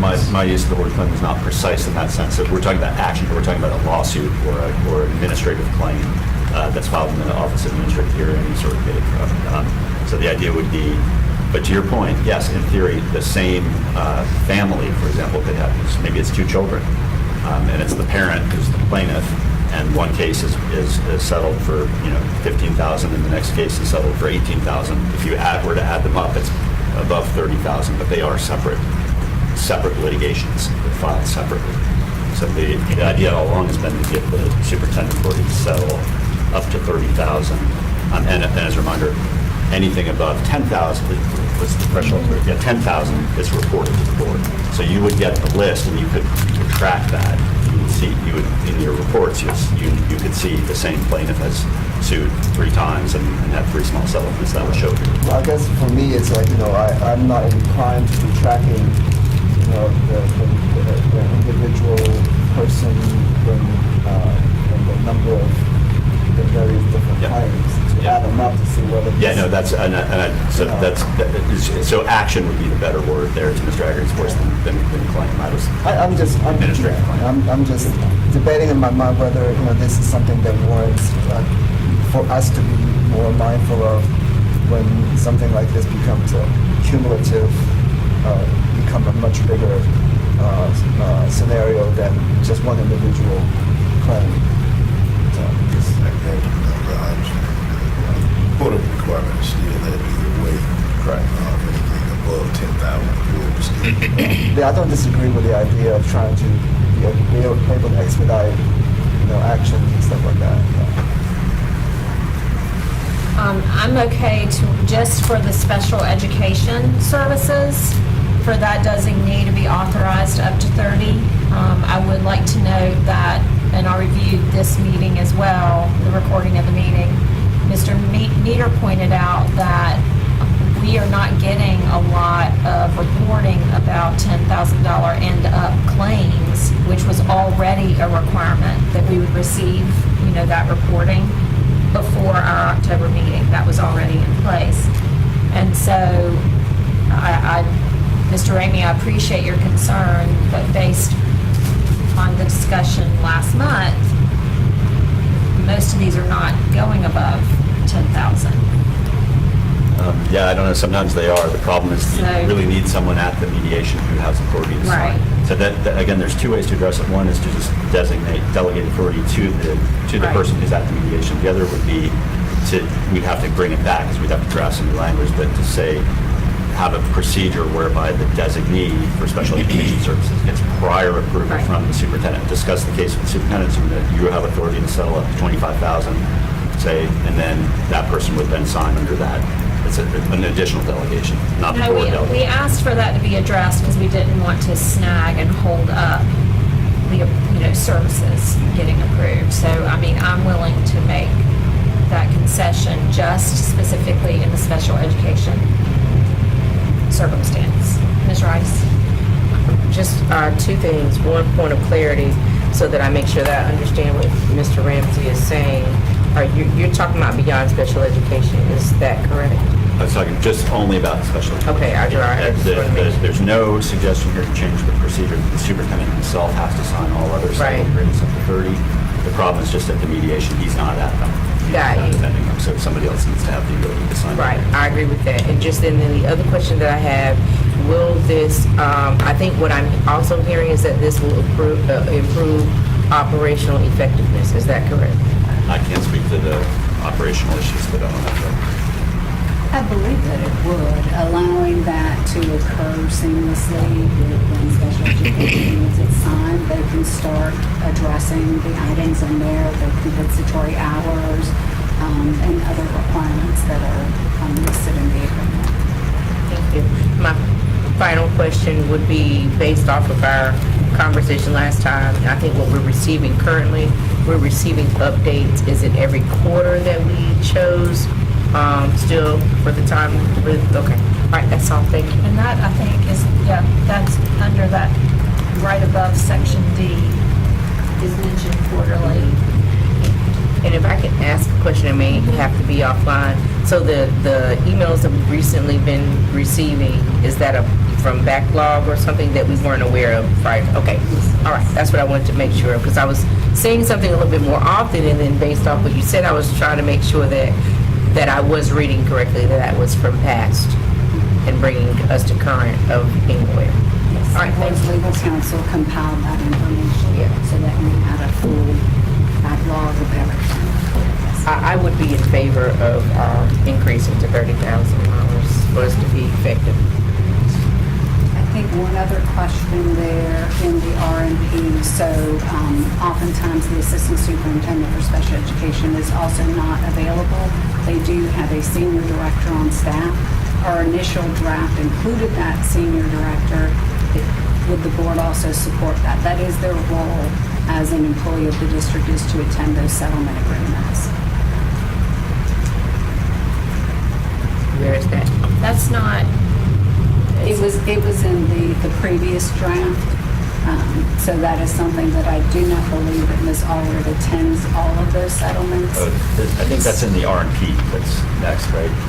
The RNP, It is in the RMP. yes, it's the regulation that we're going to talk about, that's the very short one. It just Right. says, and it said that we need to make conforming changes. It says up to 10,000, and we need to change that to 30. Right. And it designates assistant superintendent for special education services. That's what Ms. Posey is saying. I don't believe Ms. Allred attends all the mediations. She would attend likely very major ones, but we probably would need another designee listed in the RNP for it to be broader. so my question is, this references the entire settlement policy for 8341. And in 8341, there's a specific section about special education services, mediation, claims, etc. In the RNP, even though it lists the assistant superintendent for special education services, I would like it spelled out in special education mediations, or whatever that language needs to be, because I don't want this to be interpreted as a workaround for other types of settlements that are not special education related. Yeah, that's a good thought. I had a similar thought. It could say something like the superintendent's designee for special education services is authorized to settle threatened or filed claims related to the provision of special education services. So it's not like you can't have the EC director sign a Right. personal injury settlement or something. Yeah. Okay, so that change will be made for the RNP? Is that what I'm hearing? I think that would go in policy. What I just read would go in the policy. We could just say, right after, in the second paragraph of section D, that's Right, highlighted in right. yellow, it says the superintendent's designee for special education services is authorized to settle threatened or filed claims, and then I would insert related to the provision of special education services to indicate that's a certain type of claim that can be settled by the designee. I'm sorry, Mr. Ramey, so say it again. So section D, delegation of settlement authority, in Okay. the second paragraph, that's the section on EC settlements. We would just insert right after where it says is authorized to settle, the superintendent's designee for special education services is authorized to settle threatened or filed claims, and then insert related to the provision of special education services by payment of up to $30,000. So that limits the delegation to the superintendent's designee to only special education claims. Okay, but I'm still not understanding why we would not designate that in the RNP. Because the RNP, We could also put it there. It could be stated there as well. It could be stated there. that would be my preference. Yeah, I because just- I think it needs to be in the RNP as well. It could be in both, but I would definitely put it in the policy if you want that restriction there, because I take your Right. point, which is like, this is not it's not a loophole. Right. Any case can be settled by the assistant Right. superintendent. Right. So I would put that in the policy to make it clear, but then we can make conforming change in the RFQ. Ms. Gordon, did you have something? No, I understand what you're saying, and I agree. Okay. Let's just spell it out clearly. Board members, any other questions? I do have one more thing. I hate to Okay, go complicate ahead. what's already a complicated discussion, and I haven't had a chance to discuss this with staff because I wasn't really involved with this policy revision, but the language in the first paragraph that says, including consultation with the board's insurance provider and legal counsel, I wonder if that needs to be modified a little, because the insurance company would only be involved for a covered claim, and not all of these claims are covered. So like, for example, a lot of these EC settlements are not covered by insurance. There's no reason that anyone would need to consult with insurance. Which one is that? Is that under? First paragraph of D, sorry. First paragraph of Yeah, are you tracking? So, delegation of Yeah. settlement authority. so that, and see the language in yellow, sorry. Yep. There's the language in yellow towards the end of that first paragraph says, I'm sorry, I'm trusting. Says, including consultation with the board's insurance provider and legal counsel.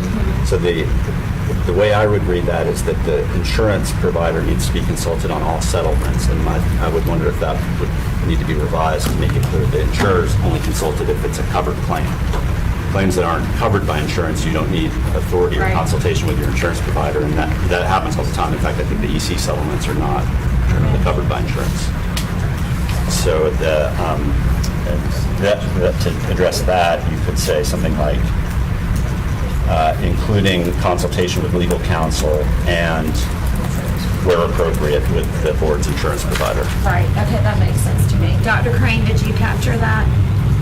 No, I did not. We're talking about the consultation with insurance that would only apply if it's a covered claim. So we could change, instead of saying including consultation with the board's insurance provider and legal counsel, we would say including consultation with legal counsel and, where appropriate, with the board's insurance provider.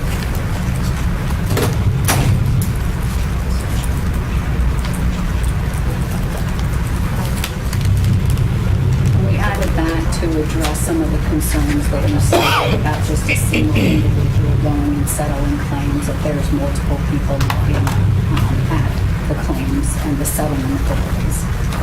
Yep, thank you. What I was working on while y'all were hashing that language out was confirming with both Ms. Posey and Dr. Taylor that in the RMP, we would use the language, the superintendent's designee for special education services authorized to settle, threaten, or file claims by the payment of up to $30,000, et cetera.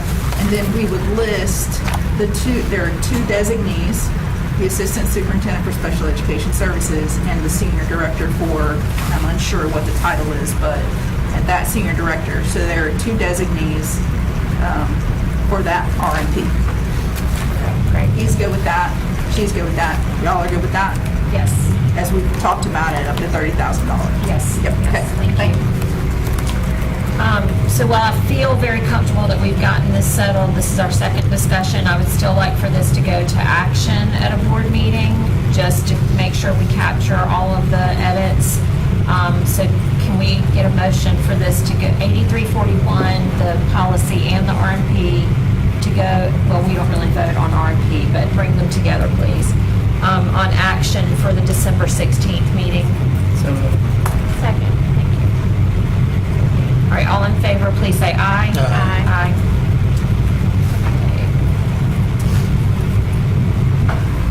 And,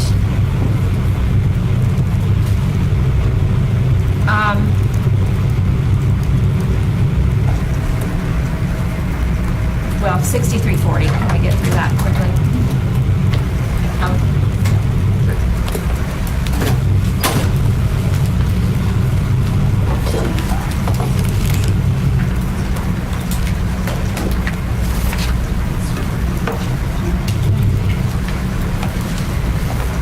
I'm going to start with policy 6340, contract transportation. This revision refers to the criminal history check for contracted providers as pursuant to contracts under 115C 253. The individual must submit to a criminal history check as described in policy 7100. So this policy, the insertion in this policy and the legal reference that's been added there are both to align with statute and point to where that requirement is, the criminal history check requirement is, and is described, and that's in policy 7100. So that is the only revision to policy 6340. Board members, do you have any questions? All right, can I get a motion for 6340 to go on consent on the December 16th meeting? So moved. Second. All in favor, please say aye. Aye. Any opposed? And 7100, which is obviously related. Yep. Okay, yep. Good afternoon. So policy 7100 is being brought for revision. It's a previously migrated policy. So the black text is current policy. The red text is School Board Association recommended language. Blue text is staff recommendations for changes. And then you have a few yellow highlights, which would be additions made since we brought this policy in August. So to begin, the changes are relevant to section C, which begins at the bottom of page 1. And basically in section C, they divided that section into 4 numbered items.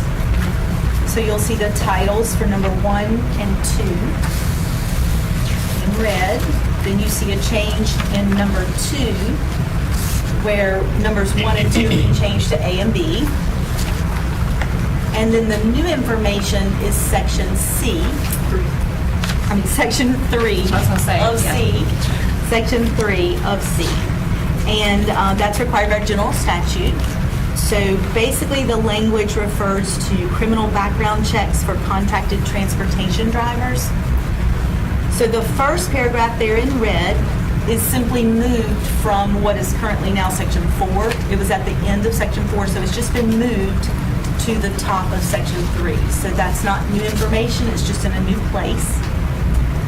The next blue paragraph with the yellow highlights, it is added language to reflect our current practices, where you can see that contractors and employees of independent contractors who carry out duties customarily performed by school personnel who have access to student areas are also required to undergo a criminal history check.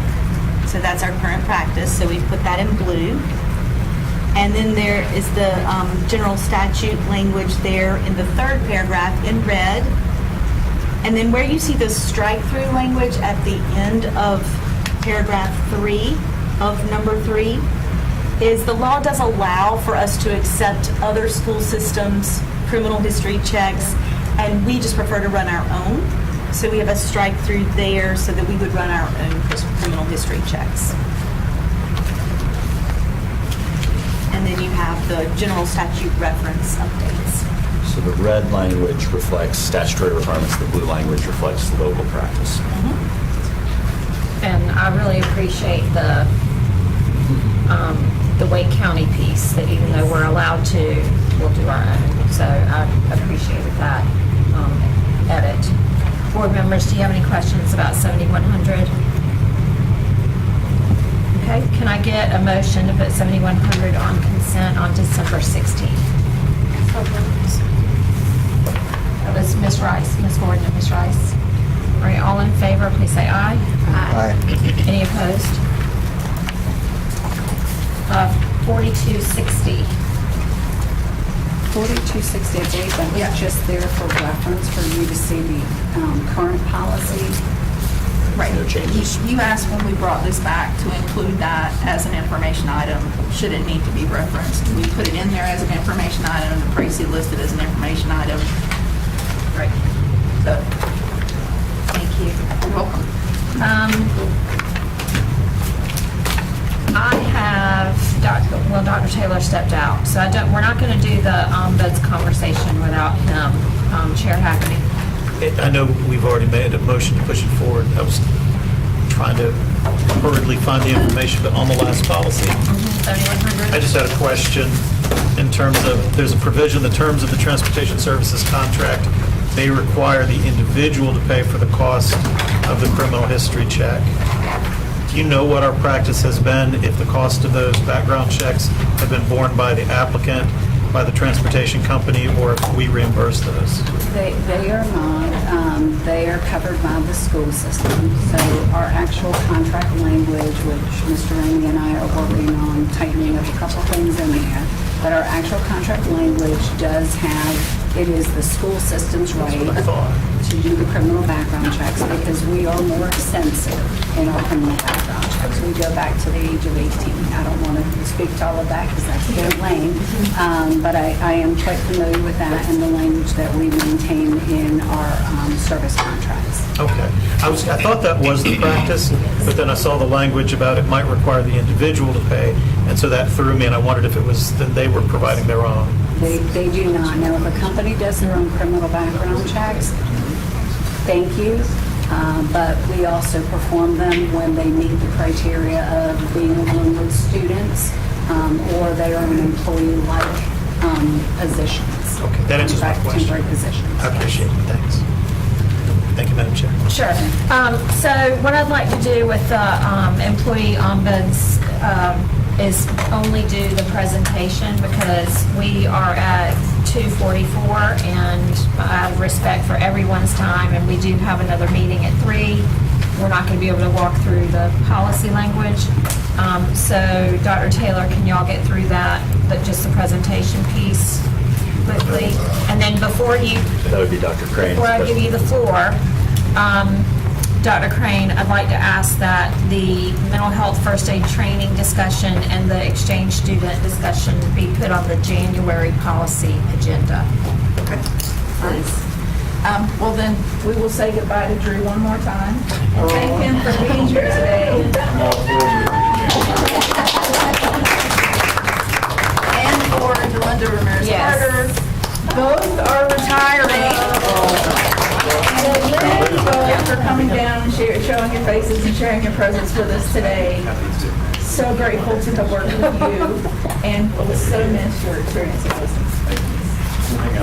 You should change your phone number so I can't call you. Okay. You know, if they were prepared to do it, I just didn't know if in January, if you'd have people prepared to do it then.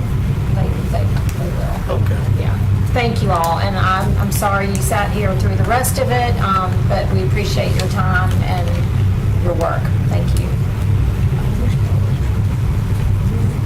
Okay, Mr. Ramey. and- Actually, the presentation, the PowerPoint is Dr. Crane's. Dr. Crane. I've been tasked with the walkthrough of the policy that I originally drafted. All right, great. Sure. So the board, Dr. Taylor asked that we bring a policy to you titled Employee Ombuds. Neil worked on a draft of that policy based on a policy that he wrote for the Orange County Public School System, and has drafted a policy for us specific to our district. So what the overview of the presentation is, we're going to kind of go through what are the origin, terminology, organizational roles, et cetera. What is the Ombuds Code of Ethics? What are some models? And then we will show you the policy. So an Ombuds, this is an Old Norse term for representative. I won't bore you with the hour and a half deep dive in the etymology of the word that I spent on a Sunday afternoon. Really, historically and culturally, goes back a long way. The first official Ombuds office was in Sweden, but it's known in the Ottoman Empire, in ancient China, and even in Pacific Islander cultures. Modern terminology uses ombuds instead of ombudsman as a gender-neutral term. What does an ombud do? Primarily, they maintain a neutral role for an organization and for its employees. You guys are specifically looking for an employee ombuds. Maintains a neutral role, receives complaints, and provides information. This is not formal dispute. This is not formal complaint. This is informal complaint and information provided. Supports informal dispute resolutions and identifies and reports recurring issues to inform prevention. The International Ombuds Association has a uniform reporting category document, And so typically what ombuds do for their employee, for the organization that hires them, is use this uniform reporting guide to code the data that comes in, the information, the requests, so that they can then report that information to the organization about what they're hearing, what questions are being asked from employees. Here's what they don't do. They don't accept claims. So they are not a legal representative in that way in representing the school system. They don't conduct formal meetings, nor do they conduct formal investigations. They don't make decisions, and they do not advocate for one side or the other. It is truly a neutral party.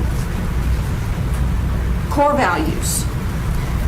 Act with honesty and integrity. Don't you just love when your text moved around and you didn't expect it to? Really, ideally promote fairness and support a fair process. They remain non-judgmental and have empathy and respect for individual differences, for the folks who are bringing questions or complaints and the folks who are receiving and answering those questions and complaints. They promote dignity, diversity, inclusion, and belonging. They really do strive to be accessible and trusted as an informal resource for employees. They communicate accurate understanding by listening actively, and then they can coach or encourage individuals to be empowered. I remember sitting at a meeting with Dr. Bill McNeil, you butchered that a couple times, and I had a question about, I was teaching at the time, I had a question about something my principal had done. And he rightfully looked at me and said, "Have you talked with him?" No, I had not. And so he was really encouraging and promoting individual empowerment and self-determination so that I might have that conversation with my principal. The Ombuds have 4 fundamental principles of practice. These are based on the International Ombuds Association Code of Ethics organization, so they really do fundamentally practice independence, impartiality, informality, and confidentiality. Ombuds really do operate autonomously without influence from organizational leadership, and they are really an independent, unbiased support. So structurally they're independent.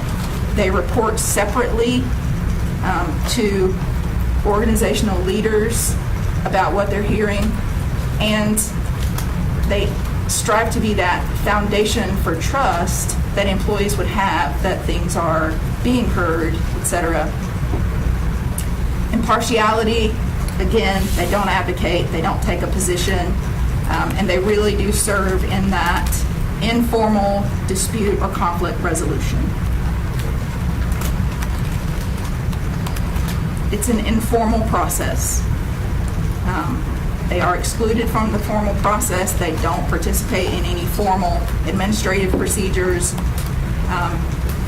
And it really is a supplemental support role. This doesn't replace anything that's happening in any of our departments to receive questions or provide information, customer service, in any of our departments. It doesn't replace that at all. And it's confidential, very confidential. There are disclosure rules. If a employee ombuds receives information that is required to be reported by any board policy or statute, they must. But they really do seek to protect the confidentiality of folks who are asking questions and receiving information. And then I move the exceptions there.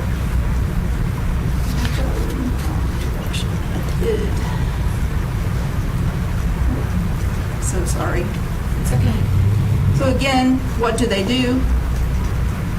All of the 4 principles that you just saw about maintaining the neutral role, supporting informal dispute resolution, or helping employees gain access to various information, that's what an ombuds does. And again, what they do not do, they do not make decisions, they do not participate in formal investigations or conduct formal proceedings.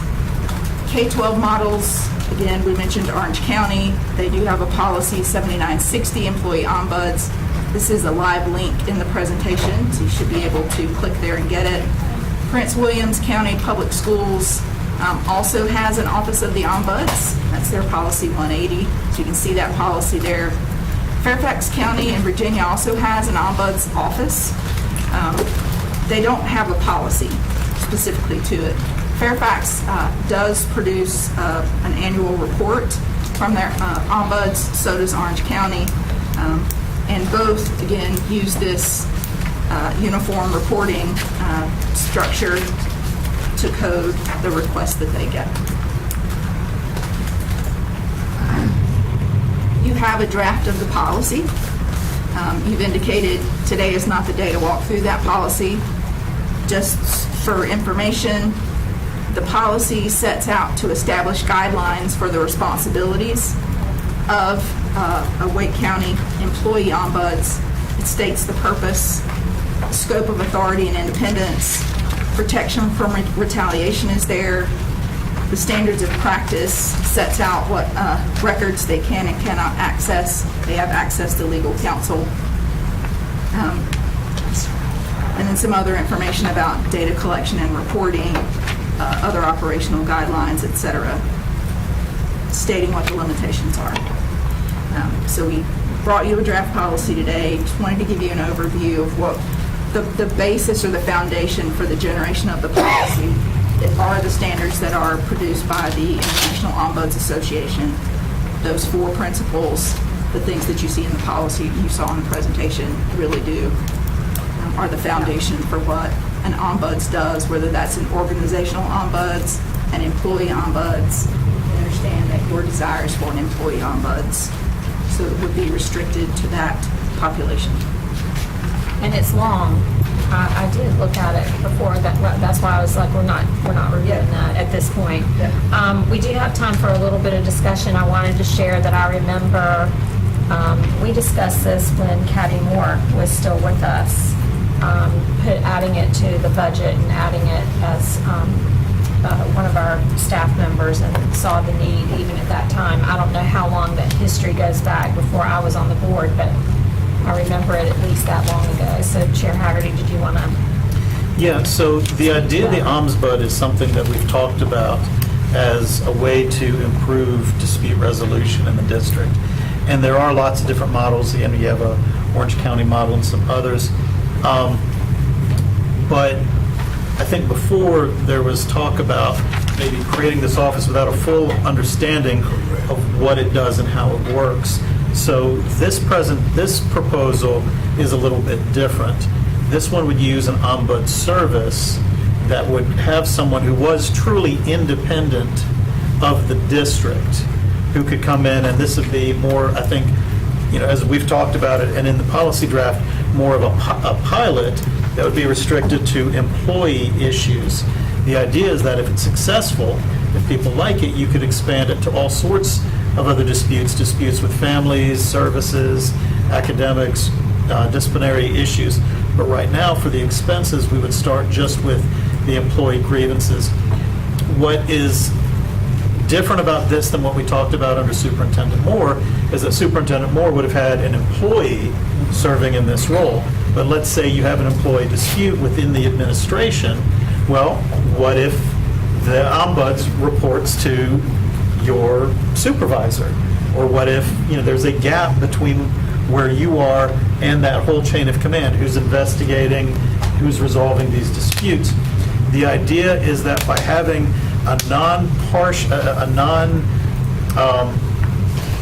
just an impartial, independent source, you could explain the nature of the dispute, they could advise you on rights, they could talk about methods that are available to you. Again, they're not your advocate, but they really are someone that could bring these problems up outside of the chain of command.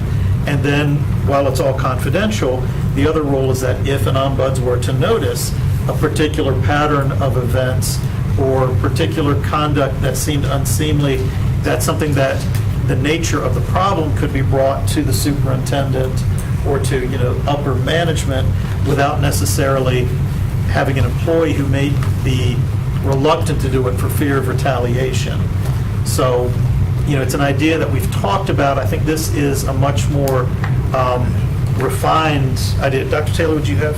I mean, that's the idea that this policy will govern whether it's a contract position that we have our permanent person, but for the reasons that Chair Hagerty talked about, and there were concerns about it, if it were a person that was in the district, then who would they represent? But now, what we wanted to do is to first make sure we had the policy to govern that process. And then doing a contractual basis, it gives us the opportunity to sort of have measured steps in terms of how we expand the program. And definitely starting with the employee portion first, and then being able to expand from there. But the main idea was to have a policy, which we did not have, to govern the ombuds process, and that's what we have. So.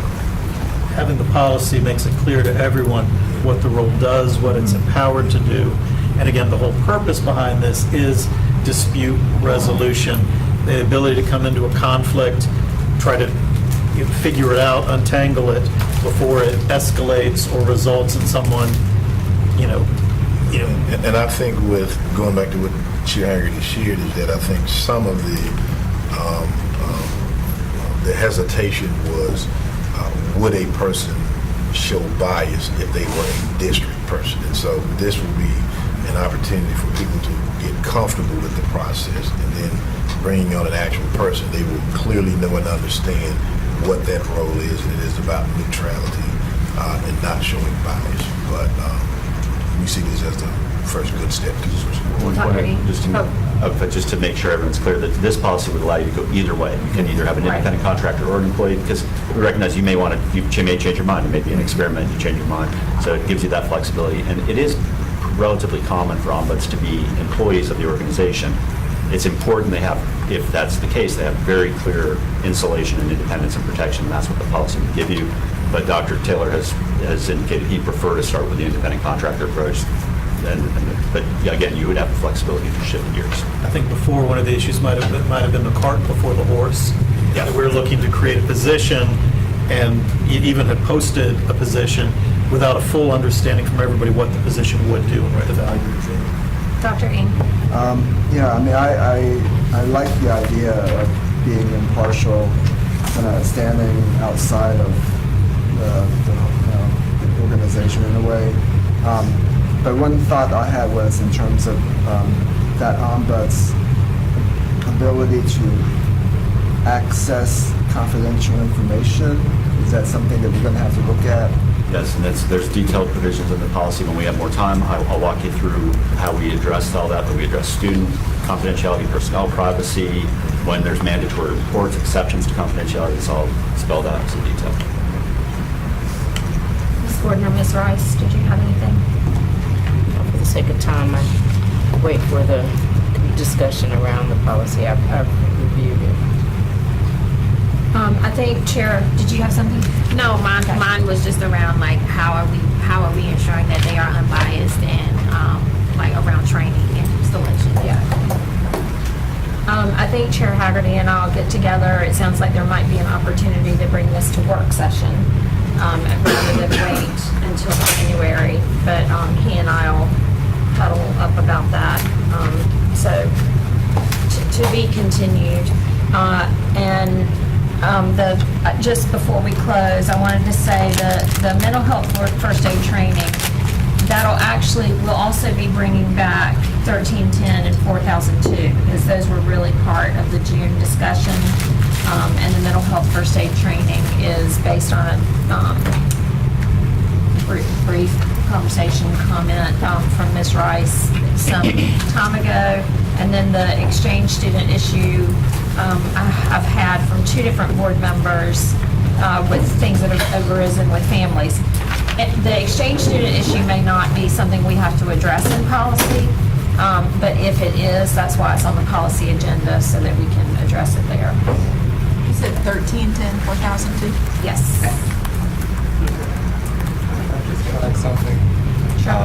Given that Mr. Cook's retirement is coming up, and he was the expert on this policy, I don't know if there's a way for us to finagle a little bit quickly. So I would be open to. If you all are available, we can meet up after the special called board meeting and just talk about that, because if these are things that you've been prepared to speak to today, then We could try to find. and suggest revisions to language that might address some of the challenges in exam areas. I'm happy to do that. We can talk about some options just outside the meeting. I appreciate that. So we broke the trend today. We're past our 3 o'clock, where I'm going to adjourn us shortly. But again, I do apologize that you all were here and had to wait around. We had some lengthier discussion than anticipated, so thank you for your time. All right, we stand adjourned.